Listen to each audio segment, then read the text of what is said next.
الرحمن الرحیم. عزیزان من،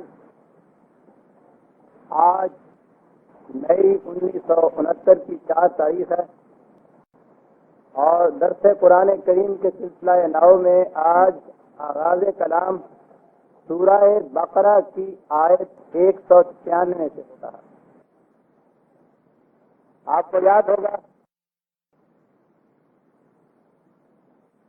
حج سے متعلق احکامات کا بیان چلا آ رہا ہے. میں اسے پھر دوہرا دوں کہ اسلام کو اگر بدقسمتی سے مذہب سمجھا جائے تو پھر اس کے یہ جتنے ارکان کہلاتے ہیں وہ مذہبی رسومات بن کے رہ جاتی ہیں. انہیں ایسا کرنا ہے کیونکہ ایسا کرنے کا حکم دیا گیا ہے. کیوں کرنا ہے اس کا سوال پیدا نہیں ہوتا. مذہب میں کیوں کا سوال پیدا نہیں ہوتا. ایسا کرنے سے کیا ہوتا ہے ایک ہی لفظ میں اس کا جواب دیا جاتا ہے، ثواب ہوتا ہے.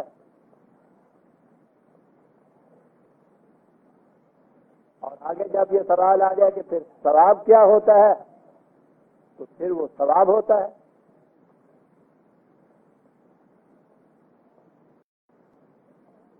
ثواب ہوتا ہے یا نہیں ہوتا اس کے متعلق مرنے کے بعد جا کے پتہ چلے گا.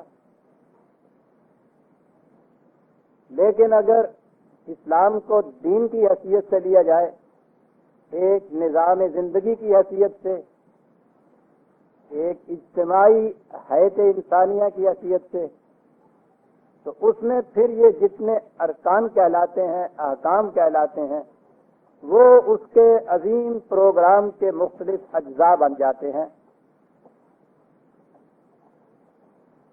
ان میں ہر جز کے متعلق یہ بتایا گیا ہے کہ ایسا کیوں کہا گیا ہے. یہ بتایا گیا ہے کہ ایسا کرنے سے کیا ہوگا، اور جو ہوگا اس کا پہلا نتیجہ اسی زندگی میں سامنے آ جائے گا، تاکہ یہ معلوم ہو جائے، ہر وقت اس کا ٹیسٹ کیا جا سکے کہ جیسا کہا گیا تھا ویسا ہوا ہے یا نہیں. اور پھر اس کا اگلا حصہ یہ ہے کہ جو کچھ یہ ہوتا ہے، زندگی چونکہ مسلسل چلتی ہے اس لیے انسان اس کو ساتھ لے کر آگے جاتا ہے، اور اس سے مراد ہو جاتی ہے کہ پھر انسان کی آخرت یا عاقبت بھی ساتھ اس کے سنور جاتی ہے.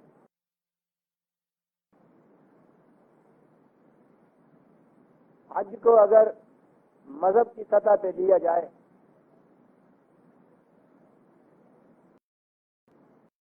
رسم بن کے رہ جاتی ہے، یاترا ہوتی ہے، وہاں جانے سے گناہ دھل جاتے ہیں، ثواب ہوتا ہے. دین کی سطح پہ لیا جائے تو اس کے نظام کا یہ ایک عظیم جز ہے. دین سے مقصود یہ ہے ایک اس قسم کا نظام زندگی جس میں سب سے پہلے اس نظام کو قائم کرنے والی جماعت یا امت فی الدنیا حسنۃ، کہ اس کی یہ دنیاوی زندگی حسین ہو جائے، خوشگواریاں، مرفع الحالیاں، سرفرازیاں نصیب ہوں. اور اس کے بعد پھر یہی سلسلہ آگے بڑھایا جائے، عالمگیر انسانیت کے لیے بھی یہی چیزیں ہوں. اس میں کوئی اپنے آپ کو تنہا محسوس نہ کرے، کوئی بے کس اور بے بس نہ رہ جائے، کوئی بھی یہاں محروم نہ ہو، کوئی بھی یہاں محتاج نہ ہو. یہ نظام ہے اور اس نظام کے مختلف اجزاء ہیں جنہیں آپ ارکان اسلام کہتے ہیں. حج اس قسم کا نظام قائم کرنے والوں کی طرف سے ایک انسانیت کے عظیم اجتماع کا نام ہے. جیسا کہ میں تفصیل سے بتا چکا ہوں کہ یہ صرف مسلمانوں کا ہی اجتماع نہیں ہے. اس امت کی مسلمانوں کی حیثیت اس میں کنوینر کی ہے. انہوں نے اس کا اجتماع کرنا ہے, اس کا انتظام کرنا ہے, اس اجتماع کا, اور عالمگیر انسانیت کو دعوت دینی ہے لِیَشْهَدُوا مَنَافِعَ لَهُمْ, تاکہ وہ وہاں آ کر دیکھ لے کہ یہ قوم ان کی منفعت کے لیے کیا کچھ کر رہی ہے. یہ للناس ہے, یہ نوع انسانی کے لیے ہے. کم از کم سال میں ایک عظیم اجتماع, حج, اور ہنگامی طور پر جب بھی ضرورت پڑے اس کی چھوٹی چھوٹی کمیٹیوں کے اجتماعات, اس کے خود ایمرجنسی کی صورت میں خاص حالات میں اجتماعات, اسے آپ عمرہ کہہ لیجیے. لیکن دین کے اجزاء بھی اگر بنے تو ایک چیز کو نظر انداز نہیں کیا جا سکتا, اور وہ یہ کہ ایک چیز ایسنس ہوتی ہے, روح ہوتی ہے, اور ایک شے اس کی فارم ہوتی ہے, محسوس شکل ہوتی ہے. ہر روح ایک محسوس شکل میں سامنے آ سکتی ہے. یہ فارم ہی ہے جس سے آپ فارمیلٹیز, یہاں سے لفظ آپ نے لیا ہے, یہ فارمیلٹیز بھی ضروری ہوتی ہیں, اور ضروری ہوتی ہیں خصوصیت سے اس وقت جب کوئی چیز اجتماعی طور پر آپ نے کرنی ہے. انفرادی طور پر ایک سپاہی کا جس طرح سے جی چاہے وہ لباس پہنے, اس پہ کوئی پابندی نہیں ہے, لیکن جب اس کو اپنی اس فوج کے جز کی حیثیت سے وہاں رہنا ہوگا, خواہ وہ ایکسرسائزز کے لیے ہو یا آگے اس نے میدان جنگ میں جانا ہو, فوج کے سپاہی کی حیثیت سے جب وہ وہاں کھڑا ہوگا, اسے پھر وہ تمام فارمز جو ہیں, وہ مظاہر اس کے, وردی اس کی, اس کا کھڑے ہونا, اس کا چلنا, اس کا اٹھنا بیٹھنا, یہ تمام چیزیں ایک خاص ضابطے کے مطابق کرنی پڑیں گی. یہ جتنی چیزیں ہیں یہ ہیں تو فارم ہی, اس کا اس پہ کوئی اثر نہیں پڑے گا کہ وہ سپاہی میدان جنگ میں سفید کپڑے پہن کر دشمن کے اوپر حملہ کرتا ہے یا اپنی وردی کے ساتھ کرتا ہے. اصل غرض تو وہ تھی کہ وہ مدافعت کر رہا ہے اپنے وطن کی, اپنے کاز کی, اپنی آئیڈیالوجی کی, یہ دوسری چیز ہے. بہرحال دشمن کا مقابلہ کر رہا ہے, اس مقابلے میں اس کی وردی کا تو کوئی دخل نہیں, لیکن یہ فارم نہایت ضروری ہو جاتی ہے, اور اس کا ایک نفسیاتی اثر یہ ہوتا ہے کہ فارم کی یکجہتی سے ذہنیتوں کے اندر یکجہتی پیدا ہو جاتی ہے. ایک قسم کا جب آپ لباس پہناتے ہیں, وردی پہناتے ہیں, تو ہر سپاہی اپنے آپ کو اس عظیم گروہ کا ایک فرد محسوس کرنے لگ جاتا ہے. کہنا تو آپ ان سے کہے تو یہی چاہتا ہے کہ یہاں سے تم نے 10 میل کے فاصلے پر آج جانا ہے مارچ کر کے. اس جانے کے لیے مقصد تو صرف وہاں پہنچنا ہے, لیکن یہ کہ وہ ایک فارم میں چلیں, 4 کی لائن میں چلیں, قدم ان کا ملتا ہوا جائے, یہ ساری چیزیں فارمز ہیں. لیکن اجتماعی زندگی میں اس فارم کی بھی بڑی اہمیت ہوتی ہے, اس سے یکجہتی اور یکجہتی پیدا ہو جاتی ہے. اور اس کا تعلق انسان کے جذبات سے, اس میں ایک جذباتی وحدت پیدا ہوتی ہے. قرآن کریم نے اس حصے کو بھی نظر انداز نہیں کیا, اور یہ وجہ ہے کہ یہ آپ کے ہاں کے یہ جو اجتماعات ہیں اس میں بعض چیزیں فارمت بھی رکھی ہیں, فارم کی حیثیت سے رکھی ہیں, فارمیلٹیز اس کے اندر رکھی ہیں, یہ محسوس مظاہر بھی اس میں رکھے ہیں, اور ان میں یکجہتی کا ہونا نہایت ضروری ہے. یکجہتی کا اس کا عالم یہ ہے, یہاں تک وہ تاکید کرتا ہے کہ کچھ لوگ تو وہ ہیں کہ اس اجتماع کے اندر جا کے وہاں شریک ہیں, جو وہاں شریک نہیں ہو سکے وہ ذہنی طور پر انہیں بھی کہتا ہے کہ کچھ تم وہاں تو نہیں جا سکے, کم از کم اس فارم میں ہی ان کے ساتھ شریک ہو جاؤ. اس سے بھی یکجہتی اور یک مقصدی پیدا ہو جاتی ہے. ہم ذہنی طور پر ان کے ساتھ شریک ہوتے ہیں، یعنی ان کے اس مقصد میں شریک ہو جاتے ہیں۔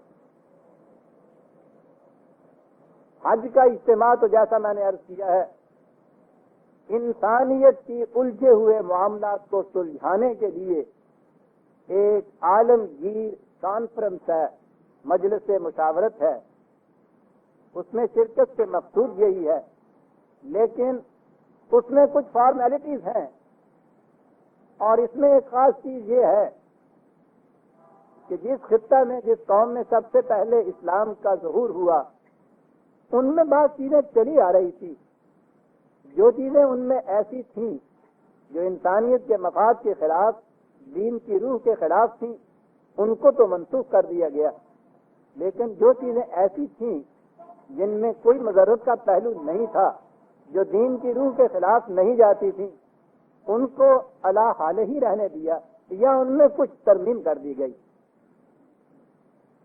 حج کے سلسلے میں یہ کہا وَأَتِمُّ الْحَجَّ وَالْعُمْرَةَ، یہاں تک تو بات ہو گئی، حج اور عمرہ اس کو کمپلیٹ کرو، اس کو مکمل کرو، اور آگے ہے وہ لفظ کہ جس ایک لفظ سے دیگر اجتماعات سے مختلف ہو جاتے ہیں۔ یہ اجتماع ہی نہیں، اس جماعت مومنہ کا ہر عمل دوسروں سے مختلف ہو جاتا ہے ایک لفظ سے، اور وہ ہے وَأَتِمُّ الْحَجَّ وَالْعُمْرَةَ لِلَّهِ۔ للہ آیا تو یہ چیز دوسروں سے بالکل منفرد ہو گئی۔ اب جس طرح سے ہمارے ہاں اور اصطلاحیں بگڑی ہیں، کچھ مفہومی اور ہو گیا ہے، یہ بھی آپ دیکھیے گا کہ آپ کے ہاں جو استعمال ہوتا ہے یہ لفظ، اس کا کیا معنی ہوتا ہے؟ سب اسے تو میرے ساتھ اللہ واسطے کا بیٹھ ہے، یہ للہ کا ترجمہ ہے۔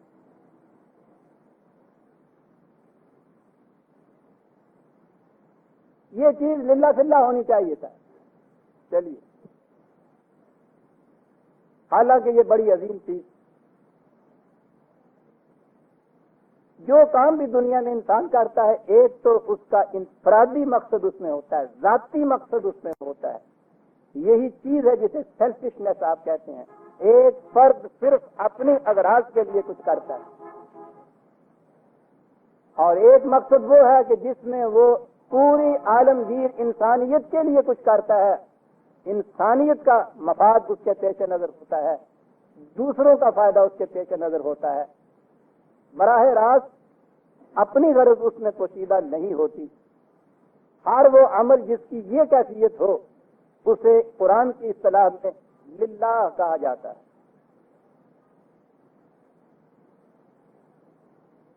اب آپ دیکھیے گا جہاں جہاں یہ قرآن کے احکام آئے ہیں وہاں للہ ہے۔ قل ان صلاتی و نسکی و محیای و مماتی للہ رب العالمین۔ جامعیت کے ساتھ ایک فکرے میں بات ساری کہہ دی، میری صلات، میری زندگی کے طور طریقے، میری پوری زندگی حتیٰ کہ میری موت للہ، اس مقصد کے لیے۔ اب آپ سوچئے کہ ایک ایسی جماعت، ایسی قوم، اور پھر اس کے بعد انسانیت، جس میں ہر فرد کے دل میں یہ ہو کہ میں جو کچھ کر رہا ہوں یا کرنا چاہتا ہوں یا کروں گا، اپنی ذات کے لیے نہیں، دوسروں کے لیے کروں گا۔ آپ دیکھتے ہیں کہ اتنے سے ہی کہاں سے کہاں بات جا پہنچتی ہے۔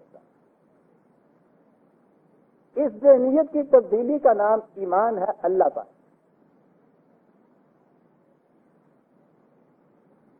یہ نہیں ہے کہ اس میں یہ بے مقصد زندگی یا بے غرض ہو جاتی ہے، بے غرض تو ہو نہیں سکتی، لیکن ہوتا یہ ہے کہ میں دوسرے کی غرض پورا کر رہا ہوتا ہوں، دوسرا میری غرض پورا کر رہا ہوتا ہے۔ اب اغراض کا کلیش نہیں ہوتا، مفاد کا تصادم نہیں ہوتا۔ یہ ہے وہ نظام جس کی بنیاد للہ پر ہے، اور یہاں سے للہیت ہے۔ وَأَتِمُّوا الْحَجَّ وَالْعُمْرَةَ لِلَّهِ فَإِنْ أُحْصِرْتُمْ فَمَا اسْتَيْسَرَ مِنَ الْحَدْيِ، اگر بات ایسے حالات پیدا ہو جائے کہ تم خود اس اجتماع میں شریک نہ ہو سکو، تو اب وہ بات آئی کہ ان کے ساتھ اس بلند مقصد میں ہم آہنگ تو ہو جاؤ. وہ وہاں گئے ہیں، کوئی تحفہ اپنی طرف سے بھیج دو وہاں جانے والے کے ہاتھ. ان کی ضروریات بھی وہاں ہوں گی، لیکن لفظ ہدیہ ہی ہے.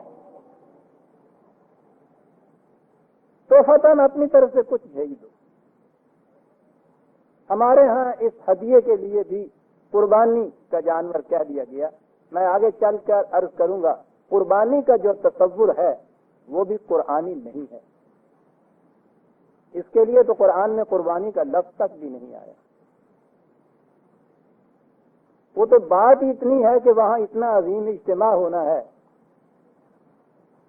عرب کی سرزمین، مکے جیسا ملک، وہاں جو رہنے والے ہیں ان کے لیے کھانے پینے کے لیے کچھ نہیں ہوتا.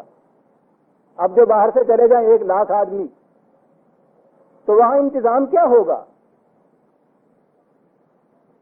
وہاں کے کھانے پینے کے انتظامات تھے جس کے لیے یہ جانوروں کا ذبح کرنا تھا. وہاں دین میں یہ چیز تھی.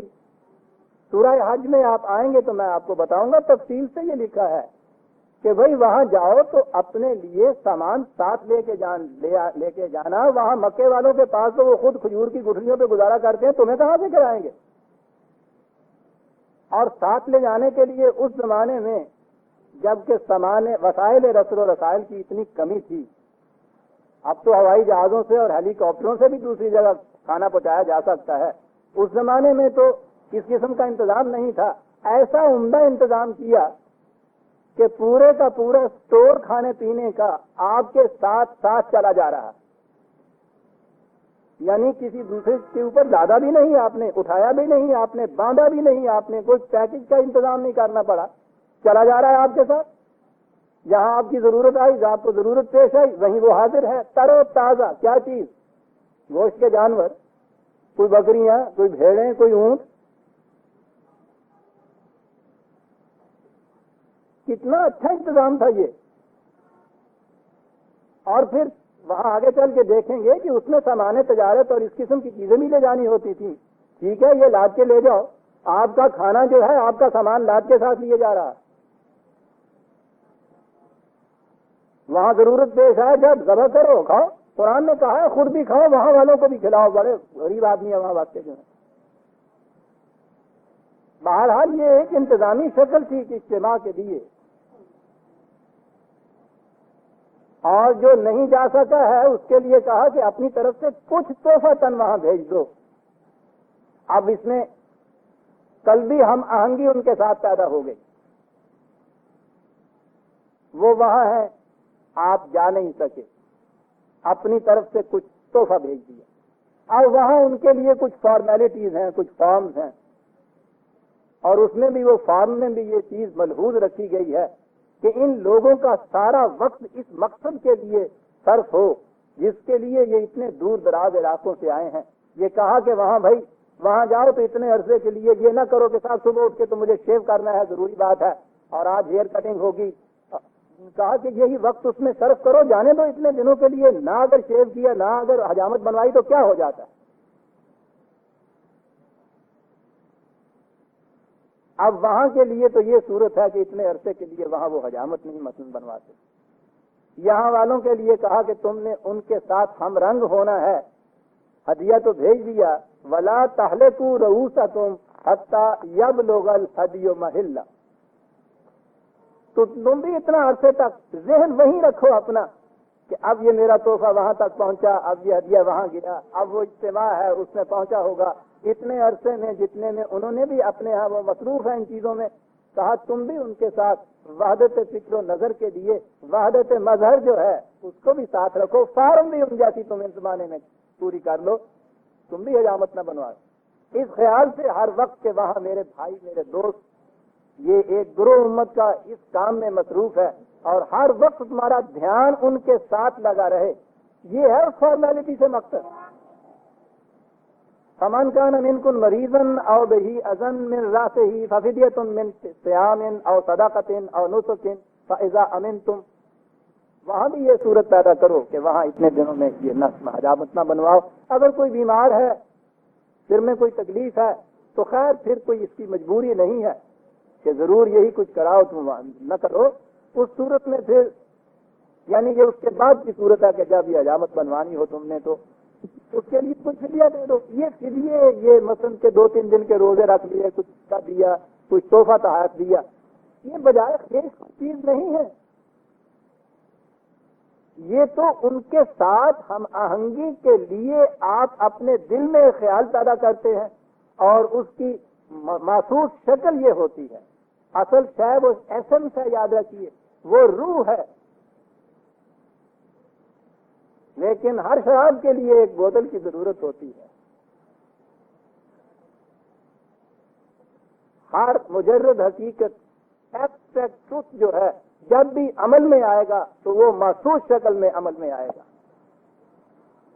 اپنے انداز میں کہہ گیا ہے لیکن بات یہی کہہ گیا ہے وہ غالب کہ ہر چند ہو مشاہدہ حق کی گفتگو بنتی نہیں ہے وعدہ اور کاغذ کہے بغیر. مشاہدہ حق کی گفتگویں ایک ایبسٹریکٹ ٹروتھ ہوتا ہے.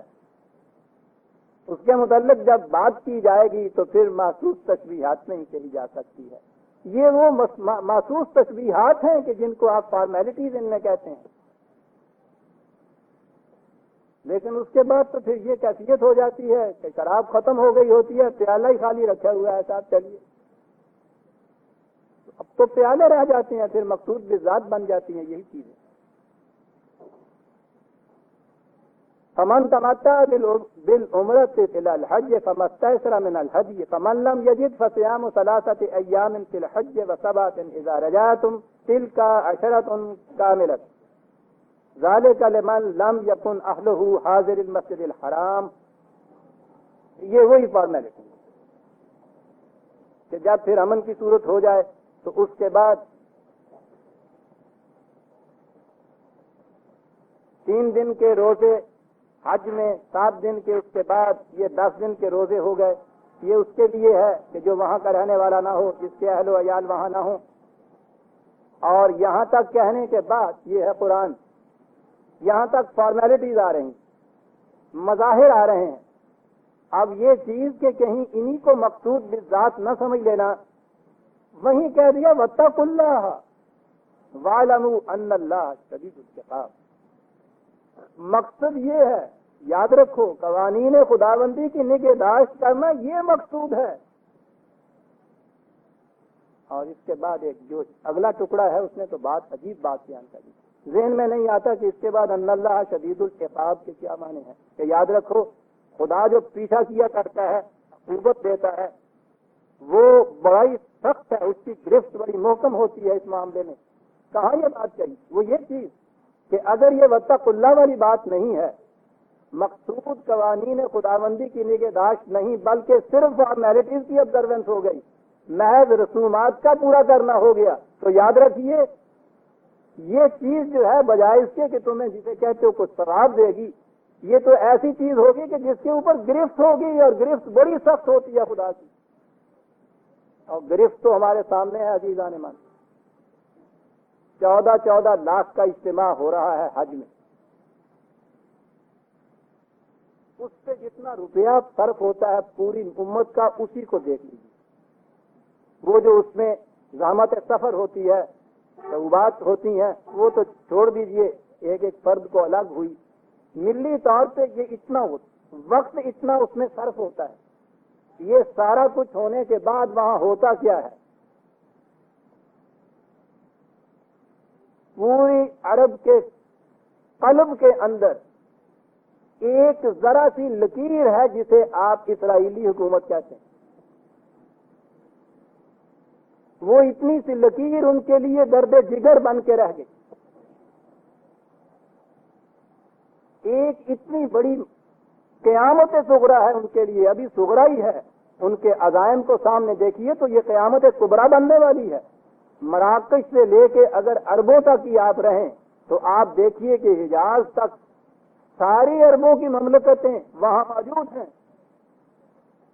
ایک ذرا سی لکیر جس کی ابتدا 14 لاکھ کی آبادی سے ہوئی تھی، اب بھی کوئی 28 لاکھ تک زیادہ سے زیادہ وہ پہنچی ہے.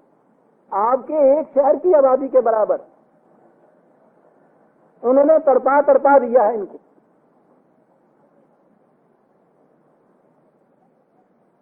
اس کے لیے تمام دنیا کے نمائندے کم از کم 13-14 لاکھ جمع ہوتے ہیں وہاں اجتماع میں. اور اس کے بعد اس اجتماع کے بعد ہوتا کیا ہے؟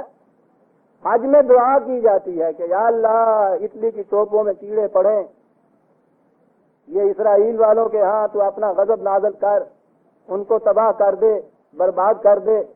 اور یہ وہاں دعائیں کرتے چلے جاتے ہیں، وہ پنپتے چلے جاتے ہیں، بڑھتے چلے جا رہے ہیں.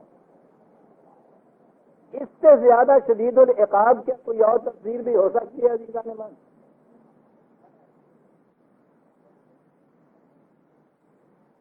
کہتے ہیں ربط نظر نہیں آتا. آج کی بات کی متق اللہ چیز میں آ گیا. جی ہاں، تو ربط بن ہی نہیں سکتا. عرفات کے میدان میں آپ گئے، وہاں جا کے آپ نے وہ خطبہ سنا، اس کے بعد وہ پتہ نہیں آواز آتی ہے یا نہیں، کہتے ہیں کہ آواز آ جاتی ہے کانوں میں، حاجیاں دا حج قبول. آپ پہ میں رجی پوچھی، آپ پہ میرے بچے کیوں، جو مرضی ہو آج تو دل چ آ جائے ہوتے. وہ حج قبول ہو گیا، آ گئے صاحب. کیسے آ گئے؟ جیسے آج ماں کے پیٹ سے پیدا ہوا. اور کیفیت یہ کہ وہاں آخری مرتبہ 14 لاکھ کا اجتماع تمام دنیا کے مسلمانوں کے نمائندوں کا. اور کیا وہاں بھی وہی جاتا ہے جو یہاں آپ کے یہاں ہر جمعے میں ہر عید میں ایک دعا مانگی جاتی ہے کہ ستت شملہ ہوں و دیر دیارہ ہوں. مانگ رہے ہیں 1000 برس سے دعا. ان کے شملہ جو ہیں اجتماعیت جو ان کی ہے اور مضبوط ہوتی جاتی ہے، ان کے دیار اور زیادہ آباد ہوتے چلے جاتے ہیں. اور آپ کے حج میں حاجیوں کی تعداد بھی ہر سال بڑھتی چلی جاتی ہے. اس لیے ان اللہ شدید العقاب. دیکھا یہ شدت عقوبت خداوندی.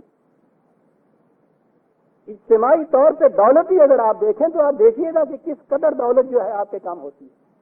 اور پھر اگر آپ یہ کہیں کہ نہیں صاحب یہاں سے جا کے وہاں چلی جاتی ہے وہ دولت جو ٹیکسز اور سب کچھ وہاں ہے، ٹھیک ہے وہاں چلی جاتی ہے. 10 حاجیوں کی جو دولت وہاں ایک جگہ جمع ہوتی ہے، ایک خاتون جو وہاں کی بیروت میں بال بنوانے کے لیے آتی ہیں ان پہ صرف ہو جاتی ہے. ان اللہ شدید العقاب. اس سے سخت سزا بھی کسی قوم کو مل سکتی ہے دنیا میں. اولئک حبطت اعمالهم. ان کے اعمال غارت ہو جاتے ہیں، بے نتیجہ ہو جاتے ہیں. اعمال تو ہو رہے ہیں، بڑی صعوبات برداشت کی جاتی ہیں اس سفر میں، بڑا روپیہ بھی صرف کیا جاتا ہے. اس سے زیادہ حبطت اعمال کی کوئی اور شکل بھی ہو سکتی ہے. لیکن وہ ایک فریب ہے جو دیا جاتا ہے، ایک لمیٹڈ کنسرن ہے، یہاں سے لے کے وہاں تک بنا ہوا. معلموں کے یہاں ایجنٹ پھر رہے ہیں، وہاں سارے کے سارے ادھر سے ادھر اس کمپنی کے حصے دار پھر رہے ہیں. کروڑوں روپیہ اس طرح سے وہاں سمٹ کے چلا جاتا ہے. ثواب ہوتا ہے، فریضہ ہے حج کا، وہاں سے سارے گناہ دھل جاتے ہیں، چلے جاتے ہیں یہ اپنی اپنی گٹھڑیاں باندھے ہوئے گھاٹ پر گناہ دھونے کے لیے. وَأَنَّ اللَّهَ شَدِيدُ الْعِقَابِ. الحج اشہر معلومات. حج کے مہینے معلومات معلوم ہونے چاہیے. ان کے متعلق اعلان ہونا چاہیے، اناؤنسمنٹ ہونی چاہیے. یہ تو آپ کے یہاں فکس ہے منتھ.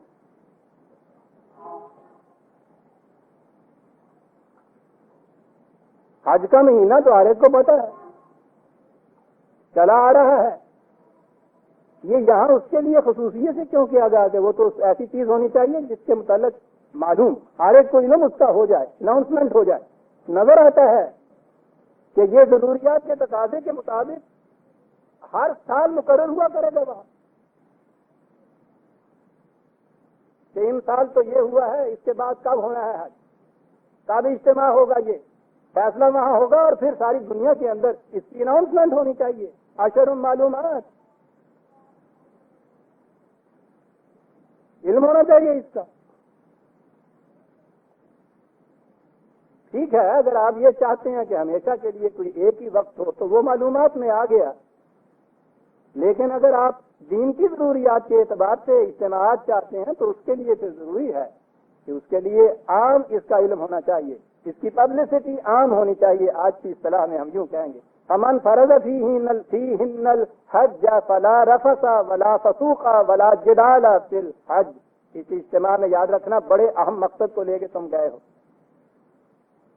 پہلی چیز تو یہ ہے کہ تمہارے اس اجتماع سے دیکھنے والوں کو معلوم ہو کہ نہایت متمدن اور مہذب اور شریف اور نجیب لوگوں کا اجتماع ہے۔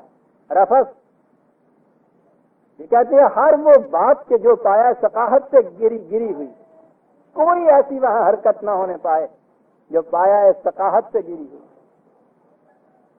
تاکہ جو لوگ وہاں آ کے موجود ہوئے ہیں وہ تمہارے صرف اجتماع کو، تمہاری نقل و حرکت کو، تمہارے انداز گفتگو کو دے کے یہ کہیں کہ ہاں دنیا میں ایک قوم ہے جسے مہذب کہلانے کا حق پہنچتا ہے۔ ولا فسوق، فسق کے بنیادی معنی میں نے کئی دفعہ یہ عرض کیے، ہر پھل اپنی باہر کا جو چھلکا ہوتا ہے اس کے اندر وہ ڈیولپ ہوتا ہے، پختہ ہوتا ہے، نشو و نما پاتا ہے۔ کیلے کا چھلکا، آم کا چھلکا، اور اگر کبھی ایسا ہو کہ وہ چھلکا جو ہے ایک طرف سے ٹوٹ جائے یا پھٹ جائے، وہ اندر سے ٹیڑھا ہو کے پھل نکل جائے، اسے کیڑا لگ جاتا ہے، وہ پکتا نہیں ہے، ناکارہ ہو جاتا ہے۔ یہ جو اپنے پیٹر سے نکل کے کسی دوسری طرف چلے جانے والی بات ہے، اسے فسق کہتے ہیں عربی زبان۔ اب تو ہمارے یہاں فاسق و فاجر کے لفظ ہی ایک رہ گئے ہیں، گناہ گار، فسق و فجور، ورنہ یہ قرآن کی اصطلاح تین اصطلاح ہیں۔ فجور تو فجرہ ہے، شک ہو جانا، ہر وہ عمل جس سے انسان کی ذات یا پرسنالٹی ڈس انٹیگریٹ ہو جاتی ہے، یہ وہاں جا کے اس کی تفصیل عرض کروں گا، تو فجور میں آ جاتا ہے۔ یہاں یہ پیٹرن سے نکل کے کسی اور طرف کو چلا جاتا ہے، یہ فسق ہو جاتا ہے۔ کہا کوئی بات اس میں ایسی نہ ہو کہ جو تمہارے لیے ایک پیٹرن تجویز کیا گیا ہے اس سے نکل کے ادھر ادھر تم یہ کرو۔ ولا جدال فی الحج، بڑے بڑے اہم مسائل سامنے وہاں آئیں، اس سے ڈسکشن ہوگی کہ جدال کیا ہوتا ہے، کہ خواہ کے لیے وہاں مجادلے شروع نہ کر دینا، مناظرے شروع نہ کر دینا، جھگڑنا ہی نہ شروع کر دینا۔ اجتماع میں تو پھر آپ پتا ہے کہ جب ڈسکشن ہمارے ہاں ہوتی ہے تو اس میں ہوتا کیا ہے، ہر شخص اپنا اپنا پوائنٹ لیے ہوئے ہے اور اس کو اسٹریس کرتا چلا جا رہا ہے۔ ایسا بات کی ابتدا تو یوں کرتا ہے کہ صاحب میری ناقص رائے میں، اور وہ جو ناقص رائے ہوتی ہے اس کی اہمیت یہ ہے کہ اگر اس کے خلاف فیصلہ ہے تو اٹھ کے چلا جاتا ہے، باہر جا کے دوسری پارٹی بنا لیتا ہے۔ یہ جدال ہے، بہت بڑا عظیم اجتماع ہے، وہاں یہ نظریے لے کے نہ چلے جانا کہ جو میں نے بات کہی ہے وہی مانی جائے اور جھگڑو آپس میں ایک دوسرے کو، نہیں صاحب۔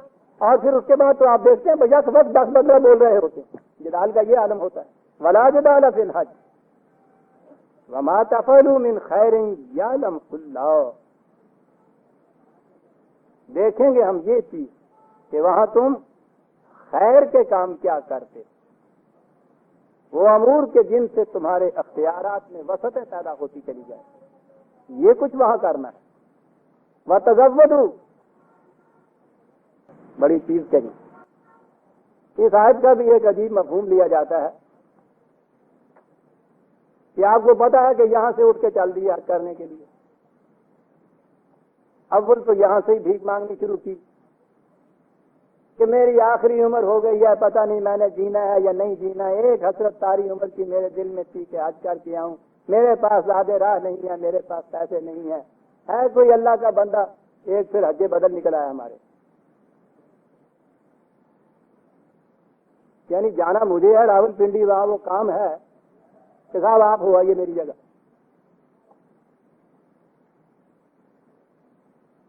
پھر وہ بھیک منگوں کو پیسے دیے، اور پھر بعض تو ایسے ہیں کسی نہ کسی طرح سے وہ یہاں سے چلے جاتے ہیں۔ تھوڑا ہے وہ جہاز کے انجن روم میں چوری سے گھس جاتے ہیں، حج کرم توڑے ہوئے. وہاں جانے کے بعد بیٹھے ہوئے، بھیجا بابا اللہ کے نام پہ، واپسی کے لیے کرایہ ہے نہیں. ایک مصیبت ہوتی ہے. تزودوا، جانے لگے ہو تو زاد راہ کی فکر پہلے کرو. لیکن وہ گنجائش کہاں سے نکالتے ہیں؟ فإن خیر الزاد التقویٰ، کہتے ہیں جی وہ تقویٰ جو ہے وہ سب سے بڑا زاد راہ ہوتا ہے آدمی کے لیے. اور پوچھو انہوں پی آئی اے والے تو جہاز کا ٹکٹ دے دیں گے نمازہ نے بدلے. سب سے بڑا زاد راہ کہتے ہیں کہ صاحب ہمارے پاس ہے. وہ تو دنیا داروں کی بات ہے نا، اصل میں کے ساتھ پیسے بھی ہونے چاہیے پاس. فإن خیر الزاد التقویٰ، چیز تھی یہاں. وہ وہاں مصیبت تو یہ ہے نا کہ تقویٰ کا لفظ آیا اور تقویٰ کا مفہوم ہمارے یہاں ہے نماز روزہ نیکی پرہیزگاری جس کو کہتے ہیں کہ سب سے بہتر زاد راہ یہ کیا جاتا ہے. اس کا ترجمہ ان کے پاس یہ جسٹیفیکیشن ہوتی ہے. وہاں قرآن میں دیکھیے کہ ٹھیک ہے زاد راہ ضروری ہے، لیکن اس میں بہترین زاد راہ تو تقویٰ ہے. کیا دیکھو سارے کو کتنا بڑا تھا تقویٰ، جس نے تقویٰ لیا ہے. بات یہ نہیں، ان خیر الزاد التقویٰ. یاد رکھو زاد راہ کا سب سے بڑا فائدہ یہ ہے کہ تم محفوظ رہ جاؤ گے وہاں اس قسم کی حرکتوں سے، بھیک مانگنے سے، ذلیل ہونے سے. تقویٰ کے معنی محفوظ رہ جانا ہے. اس لیے یہ نہایت ضروری ہے. یہ چیز تو ہوگی زاد راہ کے متعلق تقویٰ کی کہ وہاں سے بچ جاؤ گے. آگے پھر واتقون یا اولی الالباب، کہا کہ اس کے لیے کسی افلاطون کے دماغ کی ضرورت نہیں ہے جو یہ کہا جائے کہ بھائی سفر کے لیے زاد راہ تمہارے پاس ہوگا تو ان ذلتوں سے بچ جاؤ گے. اے صاحبان عقل و بصیرت، اپنے لیے سامان حفاظت ساتھ رکھو. یعنی یہاں اپیل انسانی عقل کو کی گئی. یا اولی الالباب، کون عقل مند ہے جو اتنی بات بھی نہیں جانتا کہ سفر پہ جانے لگے ہو تو تمہارے پاس سفر کا سامان ہونا چاہیے. اب آئی وہ بات دین آگے.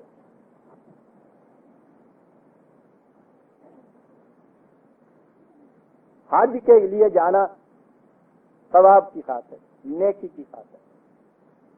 حج میں تو خیر دور کی بات ہے، مسجد میں جانا نماز پڑھنے کے لیے. پہلی چیز وہاں یہ کہ دنیا کی کوئی بات وہاں نہیں کی جائے.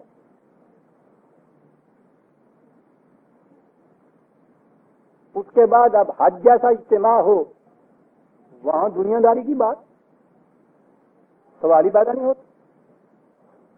وہ تو حج ہے. اب بدقسمتی آپ دیکھیے، آپ انہی دنوں آپ نے اخبارات میں پڑھا ہوگا، وہاں کوالالمپور میں ابھی کانفرنس ہوئی ہے آپ کے ہاں اسلامی ممالک کے نمائندوں کی، پتہ نہیں 14 یا 19 یا کتنی، اور اس پہ بڑا فخر کیا جاتا ہے کہ ایک نہایت عجیب چیز کی طرح پڑی ہے کہ اسلامی ممالک کے نمائندے ایک جگہ جمع ہوئے. یعنی یہ حج جو تھا یہ اسلامی ممالک کے نمائندوں والی بات نہیں تھی، یہ تو ہو گئی نا ثواب والی بات. آپ نے دیکھا ہے اس کانفرنس کو کتنا اچھالا جاتا ہے. یہ ہے اس قوم کی کیفیت کہ جن کے ہاں مستقل رکن ہے دین کا یہ اجتماعات یا یہ کانفرنس. حج کو حج کہا جائے گا، اسے کانفرنس کہا جائے گا. کانفرنس اور ہوگی بات، حج اور ہوگی بات. طلوع اسلام میں ایک دفعہ حج کے متعلق لکھ دیا گیا بڑا سا اوپر کا عنوان، آل ورلڈ مسلم کانفرنس. کفر کا فتویٰ لگ گیا. اب ان کو حج الگ کرنا پڑتا ہے، کانفرنسیں الگ منعقد کی جاتی، اور اس کی خصوصیت کبریٰ آتے ہی یہ بتائی جاتی ہے. پوچھا گیا کہ صاحب وہاں کچھ کشمیر کا مسئلہ بھی ڈسکس ہوا؟ کہا کہ نہیں صاحب وہ تو مذہبی معاملات کے متعلق تھی نا. اتنے ڈسکس ہوا سی کہ وٹوانی کا سائز کتنا ہونا چاہیے.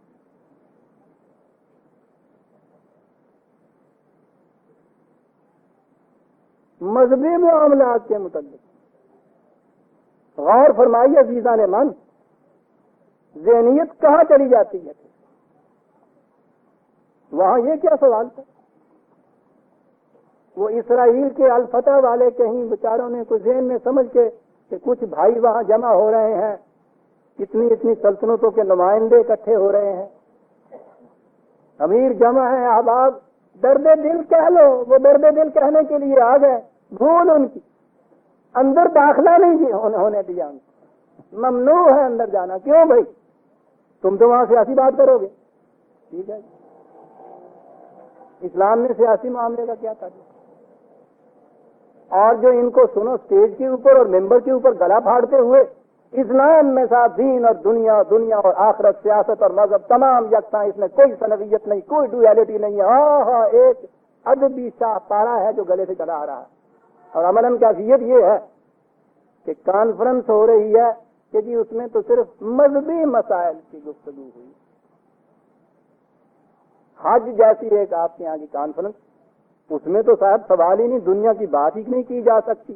دیکھ رہے ہیں نا آپ، آکام چلے آ رہے ہیں حج کے، واتقوا اللہ بھی آ رہا ہے، تقویٰ بھی آ رہا ہے، ساتھ ہی یہ کہا کہ لیسا علیکم جناح ان تبتغوا فضلا من ربکم، یہ نہ سمجھ لینا کہ کوئی مذہب والوں کی یہ اجتماع ہو رہا ہے، یہ چیز کہ وہاں اپنی معاشیات کے متعلق تم گفتگو کرو، وہاں اس کے حصول کے لیے ڈسکشن کرو، وہاں اس کے لیے تجویزیں کرو، یہ نہ سمجھو کہ یہ کوئی گناہ کی بات ہو جائے گی، بالکل نہیں۔ قرآن میں فضل جو ہے یہ معاشیات کے لیے ہے۔ دیکھ رہے ہیں آپ، یہ حج کا اجتماع ہو رہا ہے، لیکن خیر آپ کہیں گے کہ صاحب پہلے تو بھول ہو گئی، یا اللہ میری توبہ، یہ کرتے رہے 1300 سال، اب تو یہ چیز جو ہے وہاں ہو رہی ہے۔ بیشتر حاجی جاتے ہی اس لیے ہے کہ آپ کے پاس کہیں کہ ذالک کا فضل من اللہ، اب تو فضل ربی کے لیے حج ہوتا ہے۔ دیکھیے نا صاحب، قرآن نے 1400 سال پہلے کہہ دیا تھا وہاں جایا کرو تو سونا بلیک کر کے لایا کرو، صاحب اس کے لیے بھی سند، جی ہاں لیسا علیکم جناح ان تبتغوا فضلا من اللہ، اللہ نے کہہ دیا تھا۔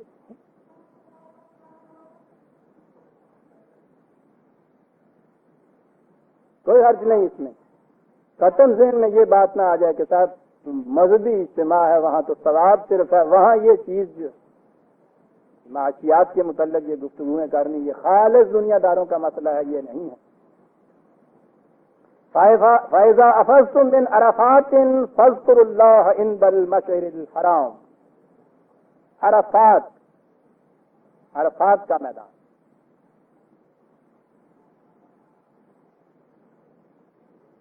وہاں کا میدان جو ہے عرفات کا، جو حضرات حج کر کے آئے ہیں انہیں پتہ ہے کہ اس میدان میں یہ جا کے بیٹھ جاتے ہیں، جمع ہو جاتے ہیں۔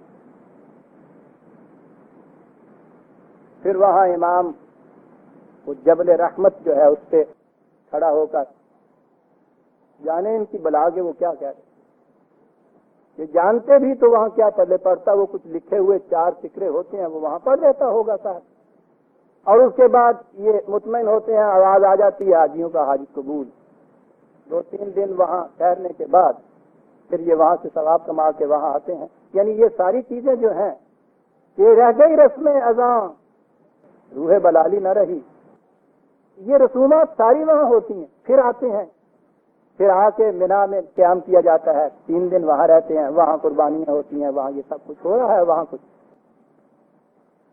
عرفات،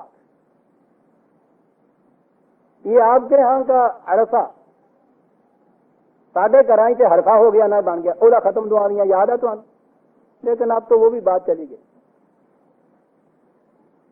جہاں ابھی بڑی بوریاں ہیں ان کے صدقے میں اس دن حلوہ مل جاتا ہے، اگلی ہمارے ہاں کی جنریشن جو ہے انہیں تو اس کا بھی پتہ نہیں، حرفہ ہوا، یہ حرفے کا ختم ہو، حج تو پہلا ہوں، لیکن یہاں کا حرفہ بنا اس پہ تو ہم ہنستے ہیں، وہاں کا جو عرفہ ہے یہ عرفات ہے، کبھی اس کے متعلق سوچا بھی کسی نے کہ یہ بات کیا تھی؟ مغرب والوں سے پوچھا تو انہوں نے کہا کہ جی ہاں آپ کو پتہ ہے کہ یہ عرفہ عرف تعارف سے ہے۔ کہا جی وہ جو جنت سے بابا آدم اور اماں حوا نکلے تھے نا، تو وہاں سے نکلے تو اکٹھے، باہر نکلتے ہی وہ ایک دوسرے سے بچڑ گئے، جی میں چراغا نے میلے بچا بچڑ جانا پیو کو، یعنی 2 ہی بندے دنیا کے،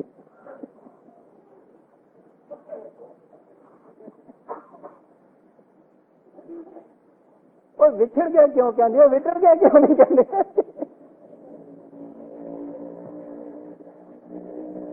اب یہ بچھڑ گیا تو پنجابی والا ہی سمجھ سکتا ہے نا. تو وہاں سے وہ جو بھولے بچھڑے تو وہ 10,000 سال بابا آدم روتے رہے, 10,000 سال اماں وہاں ہوتی رہی. بڑی مصیبت وہاں, نہ کوئی سڑک, نہ کوئی سائنس بورڈ, نہ کوئی تیسرا آدمی جس سے پوچھ لیں کہ بھائی ادھر کوئی بڈھی جانی تو نہیں دیکھی.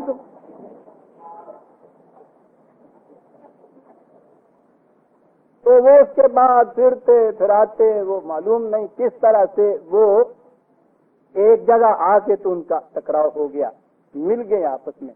یہ میدان جو ہے اس کو اس لیے عرفہ کہتے ہیں کہ یہ وہاں ان کا آپس میں پھر میل ہو گیا تھا, تعارف ہو گیا. عزیزان مان عظیم چیز تھی.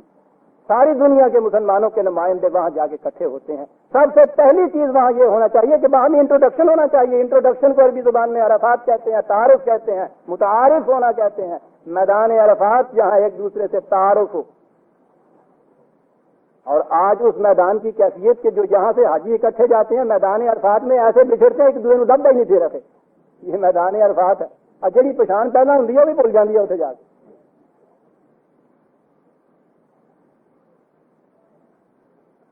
عرفات عرفات پوچھئے وہاں سے آنے والوں سے کہ اس میدان میں آپ کا تعارف ہوا تھا ایک دوسرے کے ساتھ. پوری دنیا کے مسلمانوں کی نمائندگی ہو رہی ہے.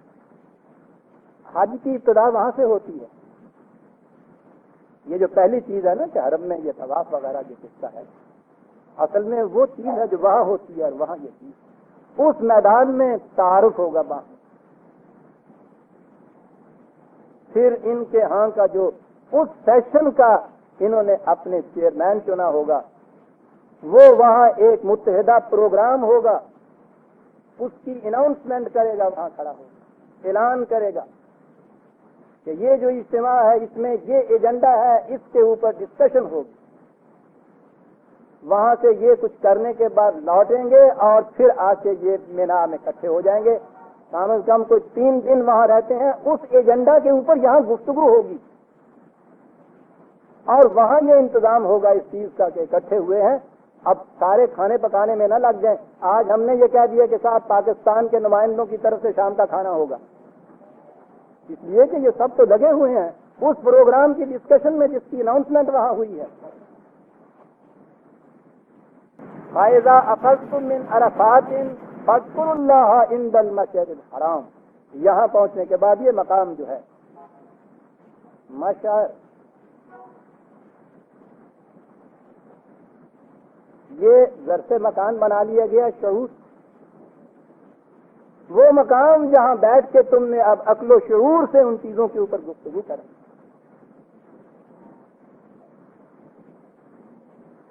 ڈسکشن کرنی ہے, غور و فکر کرنا ہے. اب وہاں آ جاؤ. ہمارے ہاں تو جب بھی فذکر اللہ آیا جھٹ تسبیح ہاتھ میں آ گئی تھا, اللہ کا ذکر کرو, یا اس کے بعد پھر وہ ضربے لگانے کی بات. آپ دیکھتے ہیں کس کنٹیکسٹ میں یہ چیز آ گئی. سامنے لاؤ اس ایجنڈے, سامنے لاؤ اس پروگرام کو. خدا کے دیے ہوئے مقاصد کی روح سے ان چیزوں کے اوپر غور و فکر کرو. مشعر الحرام میں تم کہتے حرم حرام یہ کہ اس کا ریسپیکٹ, اس کی حرمت جو ہے وہ دلوں کے اندر ہر وقت ذہن کے اندر ہے. کتنا بلند واجب الاحترام مقصد ہے جس کے لیے ہم یہاں جمع ہوئے ہیں. وَاذْكُرُوهُ كَمَا هَدَاكُمْ وَإِن كُنتُم مِّن قَبْلِهِ لَمِنَ الضَّالِّينَ. کہا جس طرح سے تمہیں کہا گیا ہے, رہنمائی جو دی گئی ہے اس طریق سے اب ان معاملات کے اوپر وہاں بیٹھ کے گفتگو کرو.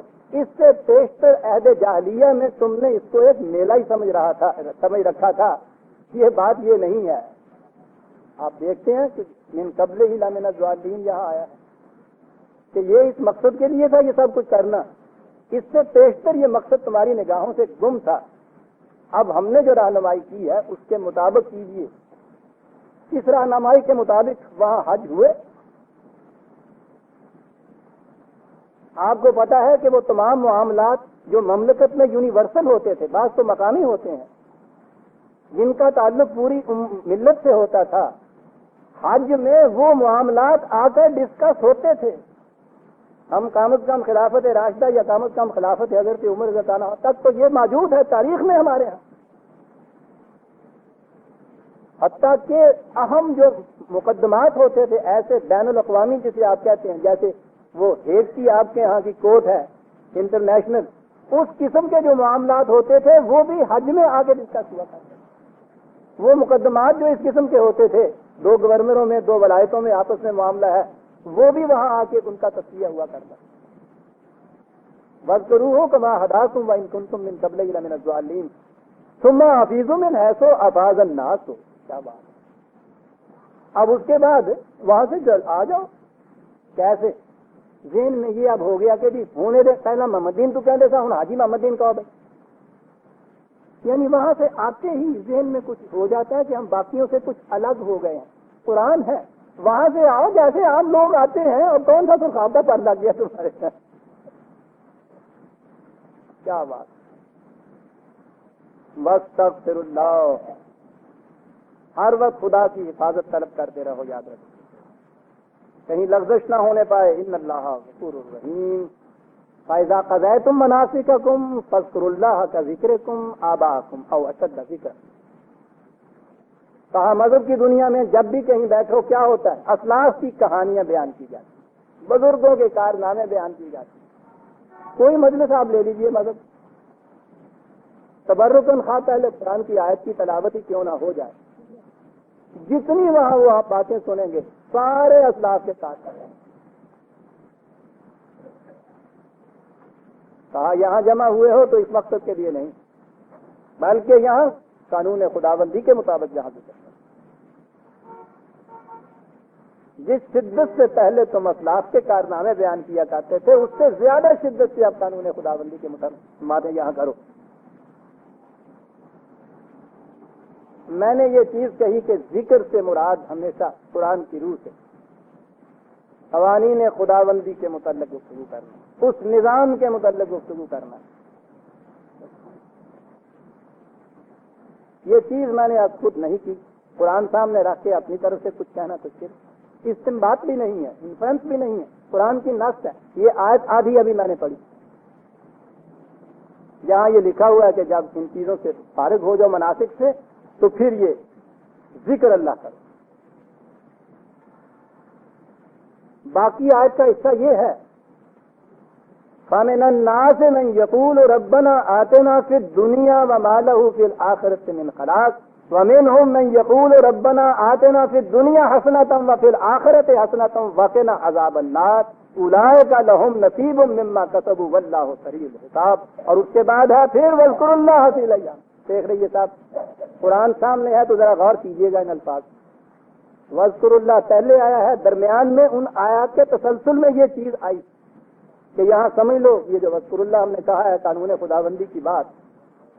کچھ لوگ تو وہ ہوں گے دنیا میں جن کے سامنے صرف یہ طبی قوانین ہوں گے، فزیکل لاز ہوں گے، اپنے مفاد کے متعلق جو کچھ انہوں نے کرنا ہے وہ چیز سامنے ہوگی. مقصود صرف اس دنیا کے مفادات ان کے سامنے ہوں گے، اسی دنیا کو کانکر کرنا ہوگا. ان کے سامنے بھی خدا کے قوانین ہوتے ہیں، وہ قوانین فطرت صرف ہوتے ہیں. تو کہتا کہ وہ لوگ ہیں جو جن کا مقصود حیات صرف یہ ہوتا ہے کہ ہمیں اس دنیا کی زندگی کے اندر سب کچھ مل جائے. مَالَهُ فِي الْآخِرَةِ مِنْ خَلَاقٍ. مستقبل میں ان کا پھر کوئی حصہ نہیں ہوتا. کہا یہ ذکر اللہ جو تم نے کرنا ہے ان لوگوں کی طرح نہ کرنا. بڑی گہری بات ہے. ایک سائنٹسٹ بھی ذکر اللہ کرتا ہے. قوانین خداوندی کی یاد دہانیاں، ریسرچ اس کے لیے، تحقیقات ان کے لیے، وہ بھی خدا کے قوانین.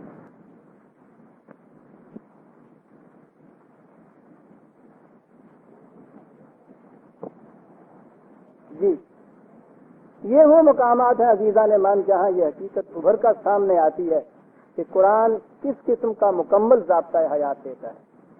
مذہب کی دنیا میں دنیاوی امور، دنیاوی مقاصد کا کوئی واسطہ نہیں ہوتا.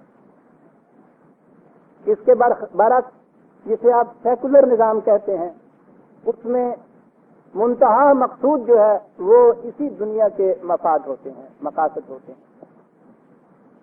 یہ درمیان میں ایک تیسری چیز ہے جسے ہم نظام خداوندی کہتے ہیں، نہ یہ مذہب ہے نہ یہ سیکولر ہے۔ اب یہ دیکھیے کہ یہ کس قسم کا ایک نظام دیتا ہے۔ مذہب کی دنیا میں دنیاوی مقاصد کی بات کیجیے تو بڑے ہی نفرت سے اسے دیکھا جاتا ہے۔ دنیا دار تو ایک اصطلاح ہو گئی ہے ہمارے ہاں، مذہب پرست دنیا میں ایک نفرت اور استحقار کی نگاہ سے دیکھنے کے لیے دنیاوی معاملات، دنیا کا بندہ، دنیا داروں کی باتیں آپ دیکھتے ہیں مذہب کی دنیا میں کتنی حقارت سے یہ چیزیں آتی نظر آتا ہے کہ خدا کو تو اس سے کوئی تعلق ہے نہیں۔ خدا کی دنیا جو ہے وہ مذہب کی دنیا ہے، اس کی باتیں کیجیے تو اللہ کی باتیں، حتیٰ کہ جب آپ کہیں گے اللہ والوں کی باتیں تو وہ ایسے آپ کو نظر آئیں گے کہ جن کے لیے نہ پہننے کو کپڑا، نہ کھانے کو روٹی، نہ رہنے کو مکان، یہ اللہ والوں کی چیزیں۔ آپ دیکھتے ہیں کہ وہ جو تصور چلا آ رہا تھا آپ کے یہاں عیسائیت کا کہ دنیا اور میٹر اور مادہ قابل نفرت ہے اور انسانی زندگی کا منتہا جو ہے وہ عاقبت سوار نہیں ہے، اپنی نجات حاصل کرنا ہے، اس طرح سے ہمارے رگ و پے میں حلول کر گیا ہے کہ جس طرح وہ دنیا کو قابل نفرت کہتے ہیں اسی طرح سے ہمارے ذہن میں بھی یہ چیز آ گئی کہ دنیا اور دنیاوی مقاصد اور دنیاوی مطالب کی بات کرنا مذہب کے خلاف جاتا ہے۔ اللہ والوں کا یہ انداز نہیں ہوتا۔ قرآن عزیز عالمان عجیب چیزیں کہتا ہے، وہ کہتا ہے کہ جسے تم قوانین فطرت کہتے ہو وہ بھی خدا کے قوانین ہیں۔ فطرت کے قوانین انسانوں کے بنائے ہوئے نہیں۔ قوانین فطرت کے متعلق ریسرچ، تحقیق، ان کے متعلق گفتگو، ان کو بروئے کار لانا، یہ چیزیں بھی خدا کے پروگرام کا ہی حصہ ہے۔ ان کا اتباع کا، ان کو فالو کرنا، اس کے لیے بھی خدا کہتا ہے کہ جو یہ کچھ جو کرتا ہے ہماری نفرت تائید اس کے ساتھ شامل ہوتی ہے۔ لیکن وہ کہتا یہ ہے کہ زندگی کا منتہا یہی نہیں، اس کے علاوہ ایک اور سیٹ آف رولز بھی ہے، ایک اور ضابطۂ قانون بھی ہے جو انسان کی اپنی ذات سے متعلق ہے۔ اس کو بھی ساتھ رکھا جائے تو پھر زندگی کی تکمیل ہوتی، ورنہ آدھی بات رہ جاتی۔ یہ چیز کہ صرف فطرت کے قوانین کے متعلق ریسرچ، گفتگو، اتباع جو ہے وہ بھی خدائی پروگرام کا ایک حصہ ہے۔ آپ دیکھیے عزیزان من قرآن کریم کس وضاحت اور حسن سے یہ باتیں کرتا ہے۔ سورہ بنی اسرائیل 17/80، قرآن سامنے ہے، نسخے تو نکالیے اس کو، عجیب آیات ہیں سارے۔ من کانا یرید العاجلۃ عجلنا لہ فیہا ما نشاء لمن نرید، جو دنیا کے قریبی مفاد چاہتا ہے عجلنا لہ، ہم اس کو یہ مفاد دے دیتے ہیں، ہم اسے یہ مفاد دے دیتے ہیں۔ جو بھی ہماری مشیت کے قانون کے مطابق لینا چاہتا ہے اسے ہم یہ مفاد دے دیتے ہیں۔ تو وہ دنیاوی مفاد اگر ان قوانین فطرت کے اتباع سے حاصل ہوتے ہیں وہ بھی خدا کی طرف سے ملتے ہیں، اس کے قوانین کے اتباع سے ملتے ہیں، نظام کائنات کا وہ حصہ ہے۔ ثم جعلنا لہ جہنم یصلاھا مذموما مدحورا، لیکن اگر منتہائے نگاہ اتنا ہی اس نے رکھا ہے تو یہ کچھ تو اس کو مل جائے گا، اس کے بعد مستقبل جو ہے اس کا وہ تاریکیوں میں ہوگا، وہ تباہیوں میں ہوگا۔ وہاں پہنچنے کے بعد وہ بڑا ہی افسردہ مایوس ہوگا، ٹھکرایا ہوا، حقارت سے ایک طرف پھینکا ہوا، وہ زندگی اس کی اس قسم کی ہو جائے گی، یہاں کے مفاد مل جائیں گے۔ وَمَنْ أَرَادَ الْآخِرَةَ وَسَعَىٰ لَهَا سَعْيَهَا وَهُوَ مُؤْمِنٌ فَأُولَٰئِكَ كَانَ سَعْيُهُم مَّشْكُورًا، لیکن جو اس کے ساتھ مستقبل کے مفاد بھی چاہتا ہے اور وہ خدا کے قوانین کی صداقتوں پر یقین رکھتا ہے تو اس کی کوششیں مشکور ہوں گی، اس کے اعمال کے نتائج اس کے سامنے آئیں گے، اس کی صحیح مشکور ہوں گی، بھرپور نتائج نکالیں گے۔ اگلی آیت عزیزان ایمان غور فرمائیے، خدا ہی یہ چیز کہہ سکتا تھا، کل نمد ہؤلاء وہؤلاء من عطاء ربک، خدا کی طرف سے جتنی چیزیں یہاں بطور محبت کے ملتی ہیں اس کائنات کے اندر، اس میں وہ پہلا گروہ ہو یا یہ دوسرا گروہ، کفار کا ہو یا مومنین کا ہو، اس حصے کے اندر جو بھی فطرت کے قوانین کا اتباع کرتا ہے، کلن نمدو، ہم اس کو بھی مدد دیتے جاتے ہیں، اس کو بھی مدد دیتے جاتے ہیں، کلن نمدو ہؤلاء وہؤلاء من عطاء ربک۔ کہیے مذہب کی دنیا میں برادران عزیز، ساری دنیا کے مذاہب کو چیلنج کر کے کہیے کہ اس کے برابر کہیں سے کوئی حکم نکال کے بتائیں اپنے ہاتھ سے، مذہب کی دنیا میں یہ حکم مل ہی نہیں سکتا، یہ صرف دین میں مل سکتا ہے، کل نمد ہؤلاء وہؤلاء۔ روز آپ کے ہاں یہ ذہن میں آتا ہے کہ یہ تعجب کی بات ہے کہ کافر کو تو ملے اور اس کو یہ کچھ ملے اور مسلمان کو فقط وعدہ ہود، شکوہ ہوتا ہے یہ کہ انہیں دنیا میں کتنی عروج حاصل ہے، کتنی ترقیاں حاصل ہیں، کتنے مفاد حاصل ہیں، کتنی قوتیں حاصل ہیں، وہ خدا سے یہ شکوہ کیا جاتا ہے کہ یہ کہاں سے لے آئے؟ جس خدا سے یہ شکوہ کر رہے ہیں وہ یہ کہتا ہے کلن نمد ہؤلاء وہؤلاء من عطاء ربک، ربک آپ یہاں دیکھیے، رب تو نشو و نما دینے والا ہے اور وہ ہے رب العالمین، جو سامان نشو و نما اور سامان زیست اس نے یہاں دسترخوان عالم پر پھیلا دیا ہے، اس میں پھر اس کی تخصیص نہیں ہے، طریقے کے مطابق حل عبداللہ چلائے گا یا سنت سنگھ چلائے، اگر قاعدے کے مطابق وہ زمین جوتی ہے اور اس کے مطابق دانہ ڈالا ہے اور قاعدے کے مطابق خدا کے قانون کے مطابق محنت کی ہے تو دونوں کی کھیتی یکساں ہو گئی۔ اگر عبداللہ نے یہ قانون نہیں استعمال کیا، فالو نہیں کیا، اس کی کھیتی نہیں اگے گی، سنت سنگھ کی اگے گی۔ تعجب تو ہوتا ہے عزیزان ایمان، آیت کا اگلا ٹکڑا ہے، وجد آ جاتا ہے اس کو دیکھ کر، وَمَا كَانَ عَطَاءُ رَبِّكَ مَعْذُورًا، جو چیزیں عطا کہلائی جائیں جن کو ہم محبت کے طور پہ یوں دیں، وہ دینے کے بعد وہاں پھاٹک لگا دینا خدا کو تو زیب نہیں دیتا۔ اللہ کہا وہ رب نہیں ہو سکتا جو پیدا تو کر دے مخلوق کو، ان کی زیست کے لیے یہ سامان ہو اور اس کے بعد پھر پھاٹک لگا دے کہ یہاں سے فتح سنگھ دے آگے نہیں جا سکتا، عبداللہ ہی جا سکتا ہے۔ عطائے رب جو ہے وہاں پھاٹک نہیں لگتا، اور اس کے بعد کہا کہ یہ چیز اگر تم مشاہدہ کرنا چاہتے ہو کہ جو کچھ ہم کہتے ہیں یہ ٹھیک ہے، انظر کیسا فضلنا بعضهم علی بعض، دیکھو دنیا میں اقوام عالم پہ غور کرو، دیکھو تو صحیح کتنی قومیں آگے بڑھی ہوئی نظر آتی ہیں تمہیں، جنہیں تم کافر کہتے ہو لیکن وہ قوانین فطرت کے مطابق کام کرتے ہیں۔ زندہ شہادت تمہارے سامنے، تم شکوہ کرنے کے لیے آ گئے تھے، کتاب انہیں یہ کچھ کیوں مل گیا؟ رب جو کہلاتا ہے اور رب العالمین جو کہلاتا ہے اس کو یہ زیبا نہیں دیتا کہ اپنی عطا کے راستوں میں پھاٹک لگا دے۔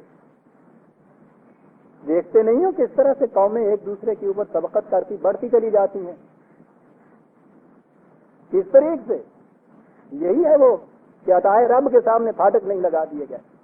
لیکن وَلَلْآخِرَةُ أَكْبَرُ دَرَجَاتٍ وَأَكْبَرُ تَفْصِيلًا، بس یہ ایک نقطہ یاد رکھو کہ یہاں تو یہ سارا کچھ یوں ہے جو مستقبل کے متعلق بھی خیال رکھتا ہے اور اس کے لیے بھی صحیح کرتا ہے، تو دونوں کو جب تم تولو گے تو اس کے مدارج اور اس کے جو طبقات ہیں اس کے مقابلے میں آگے چلے جائیں گے۔ اسے دونوں چیزیں حاصل ہوں گی، اسے صرف ایک چیز حاصل، وہ صرف آپشنل سبجیکٹ میں پاس ہوگا، یہ آپشنل اور کمپلسری دونوں میں پاس ہوگا۔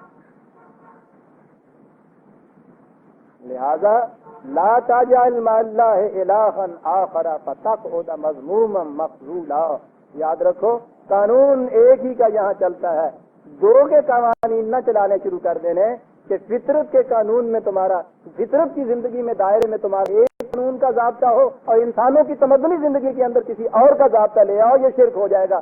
ایسا کرو گے تو یاد رکھو اس کے بعد کیا الفاظ ہیں، مذمومم مقتولا، مذموم دنیا کے راندے ہوئے، پھٹکارے ہوئے، مقتول اس طرح سے جیسا گلے سے بھیڑ کا بچہ کہیں بچھڑ جائے اور بھیڑیے اس کو اٹھا کے لے جائے، یہ کیفیت ہو جائے گی اگر تم نے ڈویلٹی پیدا کر، اگر دو خدا بنا لیے تم نے۔ ہم تو دو خدا بنانا یہی کہتے ہیں نا، بتوں کی پرستش کر لی جائے، عزیزان من الہ بنانا ہے یہاں۔ تم نے اگر قانون کے سرکش میں دو تسلیم کر لیے فطرت کے دائرے میں، تو تم اپنا قانون بنا ہی نہیں سکتے۔ وہاں تو مجبوری ہے، وہاں تو ہو ہی نہیں سکتا کہ جو بو اور گیہوں اگے۔ اختیار تمہیں دیا گیا ہے تمہاری تمدنی زندگی میں، اس میں یہ ہو سکتا ہے کہ تم یا خدا کے قوانین کی اتباع کرو یا اپنے خود ساختہ یا انسانوں کے خود ساختہ۔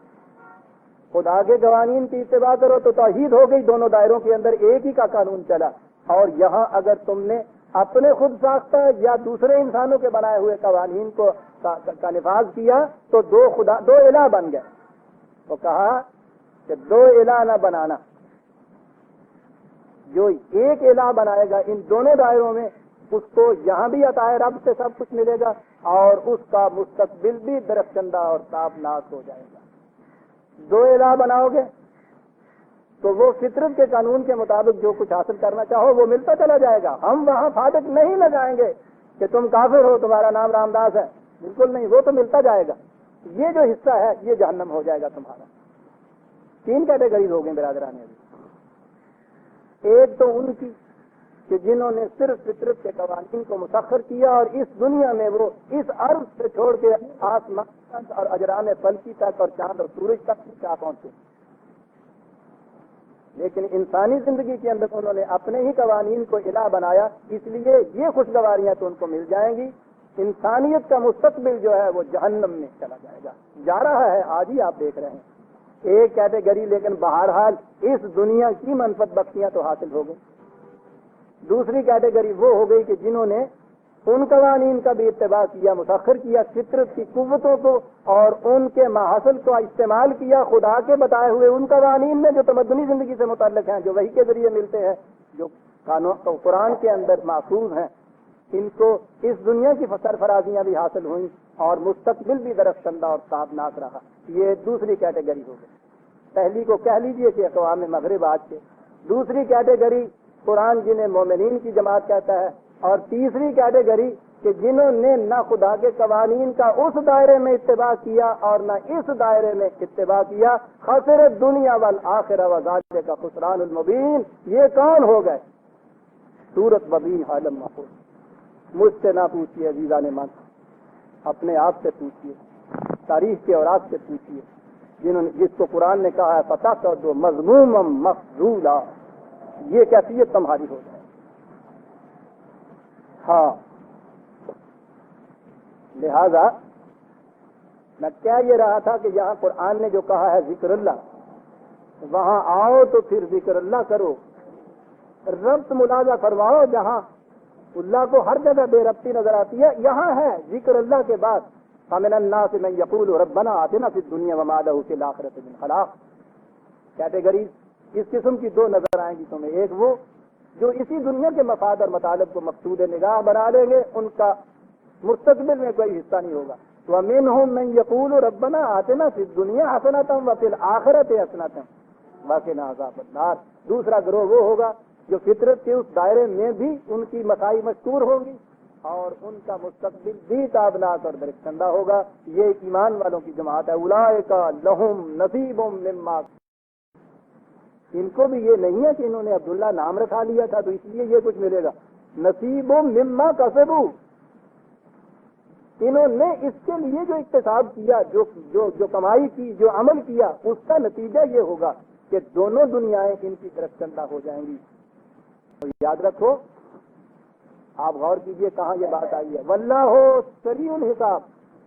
ہمارا تصور تو یہ ہے نا کہ اللہ کی کام کیے جائیں تو وہ قیامت میں آخرت میں جا کے اس کا حساب ہوگا، اسے ہی کہتے ہیں نا ہم یوم الحساب۔ وہاں میزان گڑے گا، وہاں نیکی بدی تولے گی، وہاں اس کے بعد جہنم ملے گی۔ یہاں وہ کہتا ہے سریع الحساب، کہ ہم تو یوں حساب کر دیتے ہیں۔ یہ کون سا حساب ہے جو فوراً سامنے آتا ہے؟ اس زندگی میں سامنے آئے گی نتائج تو سری الحساب ہوگا نا خدا. اس لیے جسے یہ کہا گیا ہے کہ اس دنیا کی متاع بھی ان کو حاصل ہوگی، آخرت کی سرفرازیاں بھی ملیں گی، یہ سری الحساب ہے خدا، فوراً حساب کر کے دے دینے والا. حساب کا جو نتیجہ ہے وہ تو اسی وقت سامنے آنا چاہیے. بینک میں آپ جائیے، کریڈٹ بیلنس جتنا بھی ہے آپ کے سامنے فوراً آنا چاہیے، آپ کو معلوم ہو جائے کہ میں کہاں کھڑا ہوں. واللہ سری الحساب. وذکر اللہ سے بات شروع ہوئی تھی، اللہ کا ذکر دیکھ لیا کیا ہے. یہاں کہنا کے بعد کہا وذکر اللہ بھی ایام، پھر آ گیا وذکر اللہ. دیکھا عزیزان ایمان کہ یہ ذکر جو ہے اللہ کا وہ ہوتا کیا ہے، اور وہاں شدت سے یہ کچھ ہے. تمام دنیا کے نمائندے تم اکٹھے ہوئے، انسانیت کے مسائل اور مشکلات جو ہیں وہ تمہارے سامنے ہیں، کنسنٹریٹ کرو اس کے اوپر. فمن تعجل فی یومین فلا اثم علیہ ومن تاخر فلا اثم علیہ لمن اتقی. وہاں پھر آپ دیکھ لو کتنی فرصت ہے، 2 ہی دن کی فرصت ہے. پیچھے کوئی زیادہ اہم کام ہے کوئی بات نہیں ہے، اتنے میں آ جاؤ. زیادہ کام ہے، زیادہ فرصت ہے، زیادہ دن وہاں رہ لو. یہ بھی ٹھیک ہے. یہ تو آگے پروگرام کی بات تمہاری آ گئی نا کہ کس طرح سے تم یہ کرتے ہو. واتقوا اللہ واعلموا انکم الیہ تحشرون. بات یہ نہیں کہ 2 دن وہاں ٹھہرنا ہے یا 10 دن وہاں ٹھہرنا ہے. سوال تو سارا یہ ہے کہ قانون خداوندی کے متعلق جو وہاں بحث و تمہید اور اس کو عملی پیمانوں کے اندر ڈھالنے کی باتیں ہو رہی ہیں وہ کس طرح سے تکمیل کو پہنچیں گی. اس چیز کو یاد رکھو، اور یاد رکھو کہ تم ریسپانسیبل جو ہو نہ تو اپنی مملکت کو ہو نہ اپنی قوم کو ہو، تم ریسپانسیبل ٹو گاڈ. للہ تم نے یہ سب کچھ کیا ہے، اس لیے مسئول جو تم ہو، ذمہ داری جو تمہاری ہے وہ خدا سے طرف ہے. اسے سوچ لو کہ اسے ہم نے یہ چیز بتانا ہے کہ ہم کیا کر کے آئے ہیں اور کیا کرنا چاہتے ہیں. یہاں بھی الہ راجعون الہ تحشرون کا لفظ آتے ہیں، اس کا مفہوم یہ ہوتا ہے. اب وہ آئے اور کیا کہتے ہیں،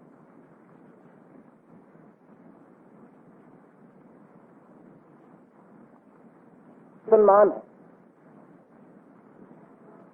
اسلام کی بات سننا چاہتی، اب اس کے لیے کیا حکمت عملی. کبھی تو یہ تھا نا کہ honesty is the best policy, دیانتداری بہترین پالیسی. بطور پالیسی کے اس کو اختیار کرنا چاہیے، بڑا فائدہ دیتی. ایک اور کیٹیگری ہے جس میں اسلام از دی بیسٹ پالیسی. بہترین پالیسی یہ ہے کہ کرو کچھ اسلام کا نام لیتے کرے گا. وَمِنَ النَّاسِ مَن يُعْجِبُكَ قَوْلُهُ فِي الْحَيَاةِ الدُّنْيَا. کہتا ہو تمہیں یہ کیٹیگری بتائیں. اوپر تو بتایا تھا نا نکلی ہوئی کھلی ہوئی. وہ کہتے ہیں حیات الدنیا کے مفاد جو ہیں یہ ہے صاحب ہمارے پاس. سیکولر اسٹیٹ بالکل نکلی ہوئی کھلی ہوئی، بالکل ٹھیک ہے، نتائج ملتے ہیں. دوسرے ہیں دیانتداری سے، وہ کہتے ہیں کہ نہیں صاحب اس کے ساتھ قوانین خداوندی تمدنی سیاسی زندگی کے اندر بھی کھلی ہوئی بات ہے. کہتا ہے ایک اور کیٹیگری ہوتی. ارے دل یہ تو اپنی داستان معلوم ہوتی، دنیاوی باتیں ہو رہی ہیں، حیرت میں ڈال رہے ہیں ان کے بیانات، ان کی اسٹیٹمنٹ، ان کے باتیں، ان کے ریگولیشن، تعجب میں تمہیں ڈالیں گی. کیوں تعجب میں ڈالیں گی؟ کہتا ہے کہ قولہ فی الحیات الدنیا، مقصد تو سارا ان کا یہی دنیاوی مفاد اور یہ سارا کچھ ہے، لیکن وَيُشْهِدُ اللَّهَ عَلَى مَا فِي قَلْبِهِ، دل میں جو کچھ ہے وہ تو دل میں ہے نا.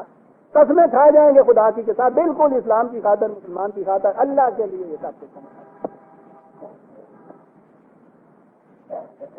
یہ سب وَهُوَ أَلَدُّ الْخِصَامِ. نثر کر سامنے آنے والا دشمن کچھ ایسا نہیں خطرناک ہوا کرتا. اس کے متعلق تو پوچھو نا کہ یہ کس قسم کا دشمن ہے.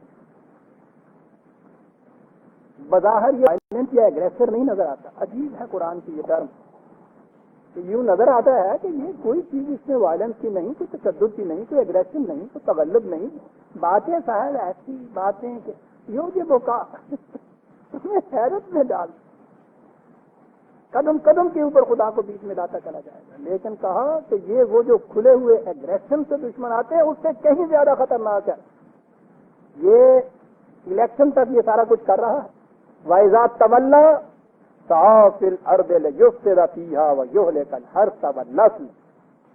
جب پھر اس کے ہاتھ میں آ جائیں گی یہ باغیں، بیٹھ جائے گا تخت پہ، قوت آ جائے گی اس کے پاس، تو اس کے بعد اس کی ساری کوششیں یہ ہوں گی کہ فساد ہی فساد میں بچ جائے. معاشی زندگی کے اندر زرت کے سامان جو ہیں وہ سارے تلف ہو جائیں، تمدنی زندگی کے انسانوں کی نسلیں تباہ ہو جائیں، کچھ پرواہ اس کو نہیں ہوگی. صاحب اپنا مقصد اس کا ہوگا وہ ساری چیزیں جو اللہ کی شہادات میں لایا تھا وہ سب ختم ہو گئی. اذا تولا اس وقت تک تھی جب تک یہ قوت اس کے ہاتھ میں نہیں آتی. قوت ہاتھ میں آئی تو یہ کیفیت، حالانکہ جس خدا کو شہادت میں پیش کر رہا تھا اس خدا کی کیفیت یہ ہے کہ واللہ لا یحب الفساد. خدا تو ناہمواریاں پسند ہی نہیں کرتا. یہ کہے گا وَإِذَا قِيلَ لَهُ اتَّقِ اللَّهَ، اس وقت جب اس سے کہا جائے کہ حضرت آپ تو قدم قدم پہ خدا اور رسول درمیان میں لاتے تھے، ہر سانس میں خدا کی باتیں کی جاتی تھی، کی جا رہی تھی. یا اس سے کہا جائے گا کہ بھائی وہ خدا کے قوانین کا بھی کچھ لحاظ کرو، تب جی میں بات تو ماننے کی ہو، دل مانے گا تو ضرور، لیکن اخذتہ العزت بالاسم، ایک فالس پرسٹیج جو ہے، کندار نفس جو ہے وہ پھر ادھر نہیں آنے. اتنی بڑی سائیکولوجیکل چیز ہے جو قرآن بتا ہے. پھر وہ یہ چیز اتنی نہیں آتی. یہ اتنے اونچے مقام کے اوپر کھڑے ہیں ہم سب. اخذتہ العزت بالاسم. عزیزان ایمان غور کیجئے گا دنیا میں کتنے لوگ آپ کو نظر آئیں گے ایسے صریحاً وہ چیز غلط راہ اختیار کر رہے ہیں، دھاندلی کر رہے ہیں، زیادتی کر رہے ہیں، کہیے تو محسوس کر رہے ہیں. ان کے ذہن میں یہ بات ہے کہ واقعی غلط ہے، نہیں ادھر آتے. کون سی چیز ادھر نہیں آنے دیتی؟ عزت الاسم، پندار نفس، فالس پرسٹیج، وہ نہیں ادھر آنے دیتی. اس طرح قرآن کہتا ہے کہ اس سے کیا بنتا ہے؟ اس کا فحسبہ جہنم لبئس المہاد، انجام اس کا جہنم کی تباہی. کتنا برا ٹھکانہ ہے وہ جس میں پھر یہ رہے گا. اور اس کے مقابلے میں وَمِنَ النَّاسِ مَن يَشْرِي نَفْسَهُ ابْتِغَاءَ مَرْضَاتِ اللَّهِ وَاللَّهُ رَءُوفٌ بِالْعِبَادِ. دوسرے کیٹیگری کے وہ لوگ ہیں کہ وہ دنیاوی مفاد کی چیزیں تو ایک طرف رہیں، وہ اپنی جان تک خدا کے اس راستے کے اندر لا کے حاضر کر دیتے ہیں کہ صاحب یہ ہے وہ چیز جس قوم یہ آتی ہے، اس کو استعمال کر لیجئے. محض خدا کے قوانین سے ہم آہنگی کا جذبہ ہوتا ہے، جو مال تو ایک طرف جان تک ہتھیلی میں لے کے آ جاتے ہیں. واللہ رؤوف بالعباد. یہ وہ ہیں خدا کے بندے کہ جن کو سامان نشو و نما نہایت رافت اور محبت سے ملتا چلا جائے گا. سورہ بقرہ کی آیت 207 تک ہم آگے برادران عزیز.